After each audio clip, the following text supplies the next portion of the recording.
Journalism, for many years, has come in the format of the printed paper.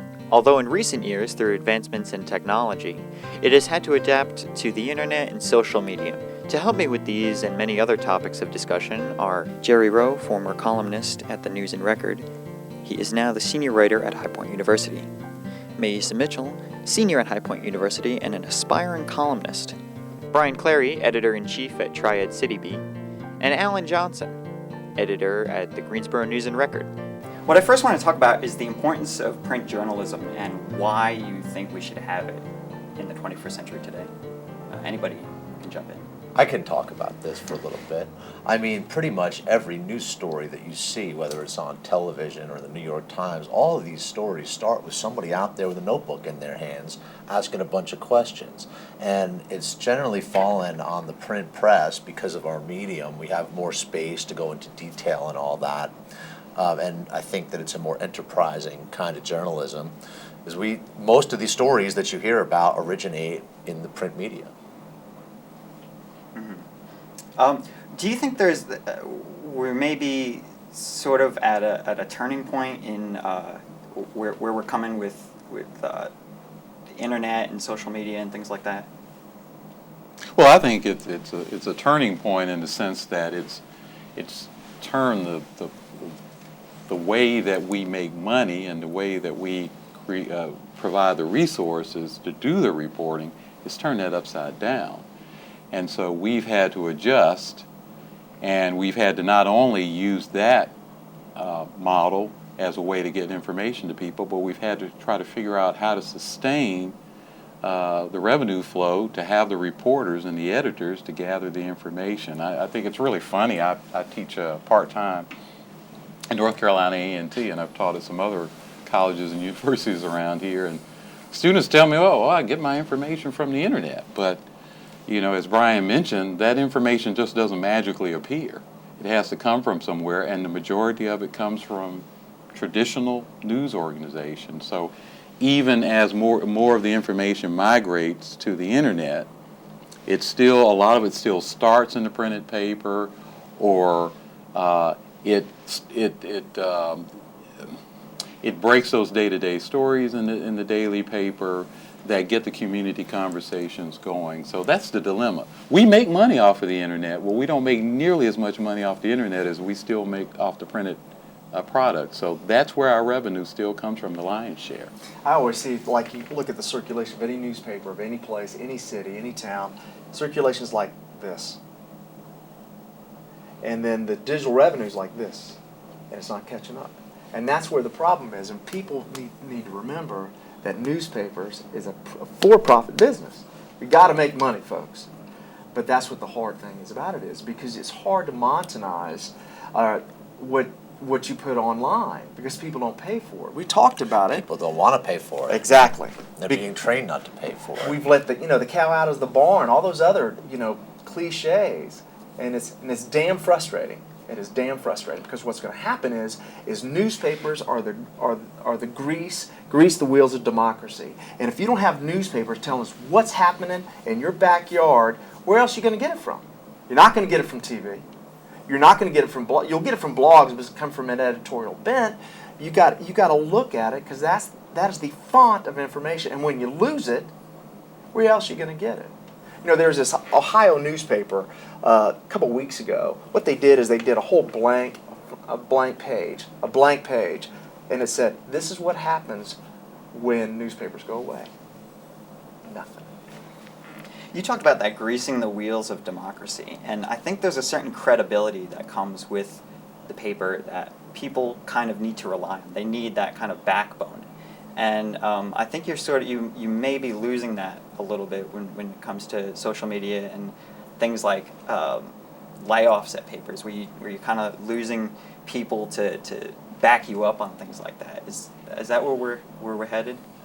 Well, I think I get what you're saying. Yeah, I believe that the print, I mean, we're all pretty biased towards print at this table. But yeah, the print media is the spine or the central nervous system of all the media. You know, people don't make news on social media. People link to news on social media. People read stuff and push it out there. Social media is just a mechanism to get it all further out there.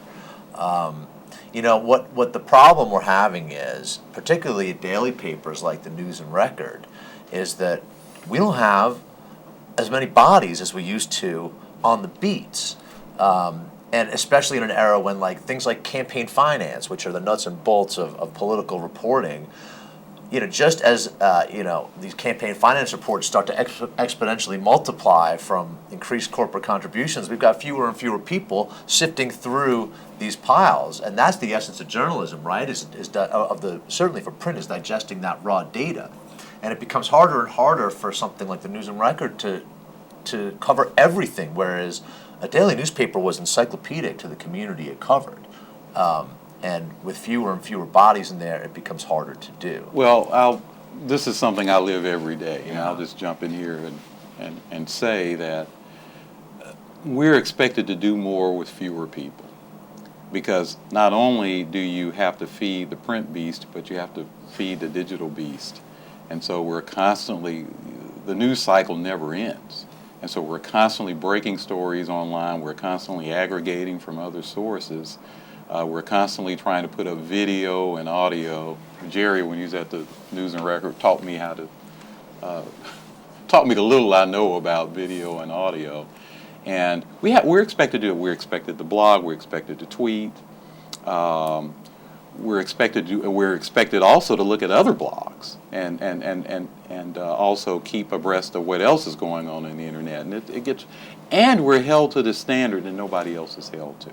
I don't mean to sound like I'm complaining, but we have a lot of bloggers, and bloggers can be a very valuable source of even reporting, original reporting. But a blogger can pick and choose. A blogger can say, this matters to me, and I'm just going to report the hell out of it. They don't have as much accountability. Right, and there aren't expectations that they're obligated to cover certain things. They pick and choose, and so they can delve very deeply into some things that they choose.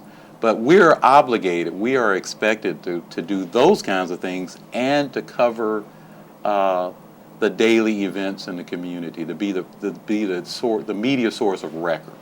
I have another difference that I'd like to note too. I mean, one of the most profound effects social media, because newspapers like yours and like mine were really starting to catch up. We made websites, and some people were starting to monetize them. And then along comes Facebook. Now, before Facebook, what people would do was you would go to the News and Record site and spend 45 minutes there getting caught up, reading all of your news, because there was no sort of public square online. Not really. There were a few little sites like that. But now so much of my web traffic are people that are parachuting in from social media, Twitter and Facebook, reading that one story and then backing out. We don't have as many people who spend as much time out, and you'll notice that the time on site has been dropping drastically, just as the people who are looking at things on devices as opposed to desktop computers is hockey sticking up like that. May, what is your perspective on this as you spend time in this culture, in this young, as you spend time with your fellow students and things like that? What do you see as a perspective on how we look at news today? I think there's two ways to look at this. One is from becoming a journalist standpoint. I think in my classrooms there are so many people who decided that yes, they're going to get their degree in journalism, but they're not going to go into the field because of the hard hours that you have to work and the compensation you don't get for that. But I think from the other side, our generation is consuming more news than ever before, but a lot of that is, like you said, from Facebook, from Twitter, parachuting straight into that particular story. And I think a lot of people pick and choose what they want, and sometimes that's not as great because they become a little bit more biased if you're only reading left media and not kind of getting both sides of the story. And do you see things like in when you look at like Facebook or Twitter, you get maybe with Twitter it's like 160 characters, as opposed to you were saying you get more news, but you don't get like the spread. You know what I mean? It just when you look at news on the internet, I think there's something that changes, and I'm not sure if you do you agree with that? There's something that changes where you're looking at so much at once, and you just don't feel the need to read that long spread. I agree with that to an extent. I think that pushes the journalist to have a more interesting story, to kind of connect to that reader, because there are some times when I'll look at an article and it's just like, this is too long, I don't have time for this. But if it's really interesting, I've read some really great articles in the New York Times where it took me 20 minutes to get through it and I'm reading on my device, but it was that good of a story that I wanted to keep reading. So I think it just pushes journalists a little bit more. And that's the point. The point will always be telling a good story. And no matter what medium it is, if we continue to tell good, compelling stories that people care about and need to know about, there'll be a place for us. But again, it is much, much tougher. And one of the things I'll say really quickly, looking at this bright young face over here, is that I talk to my students about this a lot, about careers in journalism. I remember one student at UNCG just looked like a deer in the headlights because she really wanted to go into journalism. She was the editor of the Carolinian. She wanted to go into journalism, and she was just mortified at the job prospects. And I think the great thing about young people who are courageous enough and dedicated enough to go into, I don't like to call us print journalism anymore because we're a lot more than that, but for lack of a better term, print journalism is you have skills. This is my perception, tell me if I'm wrong, but you have skills and aptitudes, and there are things that you're kind of hardwired for that I'm not. You're hardwired for multitasking, you're hardwired for a lot of the technology that we had to learn and it's second nature to you. I tell my students, you were born with a smartphone attached, because they are so much a part of their digital devices. And so what we ask for people now is to be conversant in all these different things. And again, for me, it was a chore to learn them. I think for people like you, it's a way of life. Absolutely, and I think the schools have kind of gotten ahead of the journalism field by understanding that is the trajectory of journalism and preparing their students for that. I've been learning all of the software as well as print and online and SEO and all that good stuff since freshman year, because they really understand that that's what we need to be doing. Yeah, because I think that's where the future is. You've got to be digital natives, and you got to learn to write on is what I call multi-tiered storytelling, both online and print. And there's different kind of storytelling in both ways that you have to do it. I'm going to go back to what Alan said, that it's all about storytelling. I believe that.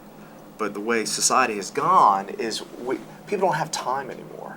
And that's what's always worried me. Are they going to have time to read a good story? Are they going to devote that time to read a good story? I don't have that answer yet. That's a rhetorical question, and I think that's where the meat of it is. That they just want information, or they see journalism as informational widgets, And I think everyone right at this table sees journalism a little more nuanced than that. But that's the one question that's going to be hard to answer. Well, I think I would submit that I know the answer. I think the answer is yes. I think I don't care what generation it is, if you have a good story. What's the podcast that grew out of this? Serial. Serial. Mm-hmm. Serial is storytelling. Right. It is storytelling in a different form. Right. Well, yeah, it starts with hardcore journalism. Right. But the key to its success is telling a compelling story. And I think, and I wish I could quote some studies. I know there have been that looking at the reading habits of young people. They will spend the time. Right. We stereotype them as shallow and I want it here and there, instant gratification, and then we move on. But if something pulls them in, they'll stay. They'll stick. And so we have to. The dilemma we have is devoting the time and resources to make it stick. With the limitations that we're fighting right now, and so we have to pick and choose a lot more those compelling stories. But we still find them, and I think we still make a difference. In stories like the problems we had with the Interactive Resource Center with the homeless here. That was our story, and we reported that very thoroughly, and we got a community conversation going about that. One other thing we've done that's a new dimension for us is we've been doing a series of community forums. And the last one we did was on African American males, and we attracted more than 800 people to the Carolina Theater. We pretty much filled that place up, and it was well beyond our our expectations, and people were talking about it. People told us they wanted more. They were engaged in this topic in a way that we couldn't have imagined. And so we continue to help set the agenda for what people are talking about in the community, and to try to take the basic information, the facts of the story, and start a community conversation, a dialogue where actually something gets done, where something changes. I think we still can do that.